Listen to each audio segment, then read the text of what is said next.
Hey everyone, True Bees Apiary here. Today is August 20th.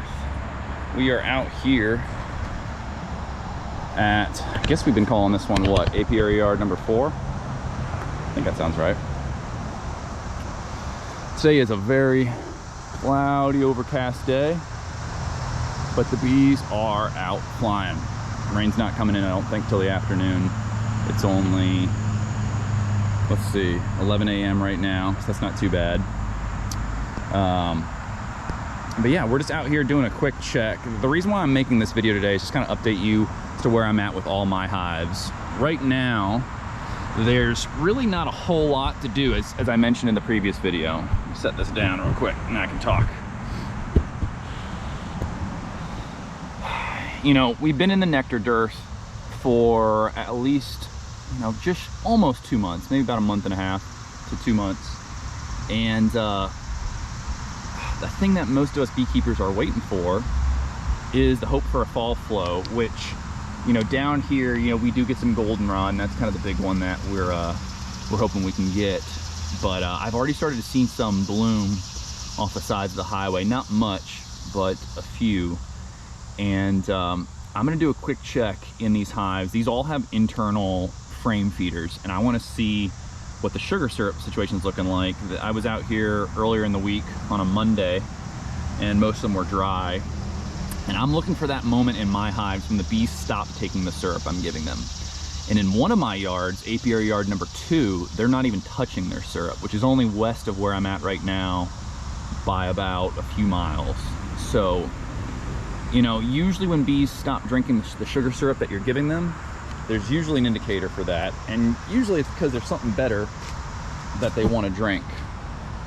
So, again, can't say that for certain that we're in it. I don't think we are, but maybe they're getting something that they actually enjoy drinking elsewhere. And so, my apiary yard number 1, those bees will drink down the sugar syrup I give them within 2 days. I put 2 5-gallon buckets out for them, and they chug that stuff down. So, like I said, we're just gonna check on these, and yes, I do know that these boards are definitely flexing. At some point, once I kind of downgrade these hives from the size they are down to how I'm gonna overwinter them, I'll definitely be readjusting these, but they've been doing just fine, in case any of y'all are wondering.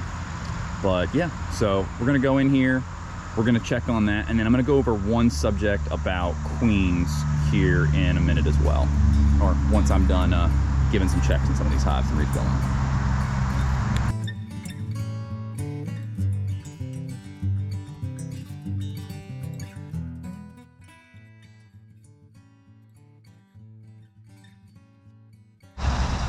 All right, that's pretty much it for today. Like I said, just out here doing some feeding. I just kind of want to show you what I've been doing. I know the last video was pretty much about the same thing, just feeding sugar syrup. All these hives, at least in this yard, pretty much had drank up all their syrup. But the other reason for bringing up this video is the second point, which you kind of can notice these 2 single stack hives right here, okay? I wanted to make this video, not just talk about what I'm doing this time of the year, but also talk about something that can happen to you with your bees, which is queen loss in late summer. So, background on those 2 hives, they went queenless in early June, okay?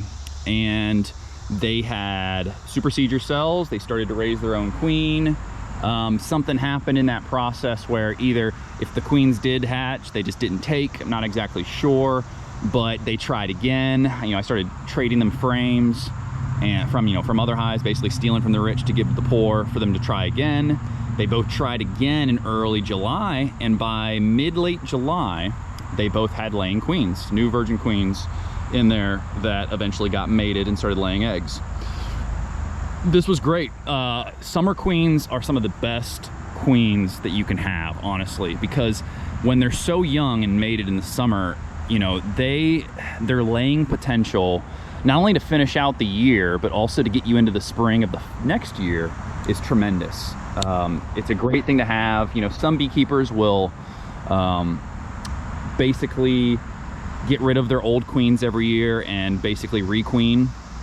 I personally don't do that, but I totally understand why. And I have a hive all the way on the end over there, one of those white ones, single stories, that has an old queen that by next year she'll be almost 2, assuming she makes it, and at which point she'll probably need to be replaced because she doesn't lay as good anymore. You know, most bees and most queens lay really well their first year, and then obviously just it pretty drastically goes down from there, at least from what I've seen. But anyways, on the note of these queens, so basically on these 2 hives right here, I had a laying queen, and then when I did an inspection, maybe it was a week or so ago, they were both gone, or the evidence shows that they're not there. And today I didn't peek, and I'll explain why I didn't really look to see if we had a situation or not, because when I was out here, there were supersedure cells in there. So I don't really know exactly what happened with those old queens. You know, it's possible they swarmed, it's possible they got squished or died. You know, not to say that I did it, it's always possible, but you know, anything can happen. What's bizarre is both had new queens around the same time, both were newly established, and both do not have a queen right now. I have another theory too, which is all of these hives that you see out here have an internal sugar water feeder, but this one. This brings me to another new point, is if you are going to feed your bees, which I encourage beekeepers to do so, especially if you take too much from them when you do harvest your honey, make sure if you're going to do an internal feeder in one, you do them in all. And I can't prove that this is what happened, but there's a strong chance that this hive robbed out those 2, or really, I mean, potentially any of these hives could have robbed out those 2. They both had a reduced entrance. That one might not have had a reduced entrance, but either way, right now they've got reduced entrances. And you know, when you're getting a new queen going, I would definitely keep your entrance reduced while the population is small, especially in the summer, so they have an easier time defending against robbing. Don't leave your entrance wide open like these are. Until you have a queen that's building a strong population, smaller is the better. I get it, it's hot. I get it, the bees don't like that, and they want as much ventilation as possible. If you can give them screen bottom boards if you live in the south, great. But there's nothing worse than them getting robbed out. And again, can't prove that that is what happened, but I find it very odd that I had 2 very good queens and, you know, new queens, and they're gone now. And that's the only thing I can predict. It's not impossible that they could have swarmed, but I really don't think that's what happened. So, you know, I also do a lot of external bucket feeding, and I like doing that. And that's just kind of a communal feeding area. I know there's always the chance of varroa mites being passed around, I get it, but you know, when I treat for varroa, I treat across the board. I don't just treat the hive that has the highest infestation. I treat all my hives when I notice varroa. But I still prefer the external bucket feeding more so than the internal, because again, they have tons of stores. There's a reason they're 3 boxes high, but they did not have an internal feeder feeding them sugar syrup. And it's very possible that they were asking themselves, what is going on? I can smell syrup, but I've got none. So keep that in the back of your mind when you're doing your feeding, especially in the summer. Also keep in mind that this is a very tough time of the year to raise new queens. I don't know what's going to happen with these 2 hives, if they're going to be successful here and now. You know, I consider this late August, you know, the 20th August. I don't know the success that they're going to have having a new queen. They've got capped supersedure cells in there right now, and that's another reason why I didn't go digging around, is I didn't want to mess with them. But you know, in a week or so, when I come out here again, that's something I'm going to be looking for, seeing if they hatched out. The big problem with queens this late in the summer, though, is, you know, there's not as many. There still are, you know, drones out there, but not nearly as many. You know, they're there, and a queen can still get mated, but there's not as many as those. Obviously, the entire spring, early summer. You know, when I go through these hives right now, I barely see drones. It's not like there's none, but when I do an actual inspection, pull out frames, and you know, again, I apologize, folks, that you don't see me pulling out frames and showing them up to the camera. I know people want to see that, but you know, I'm in and out in this situation, just trying to give you all updates. But there's just not as many drones, you know.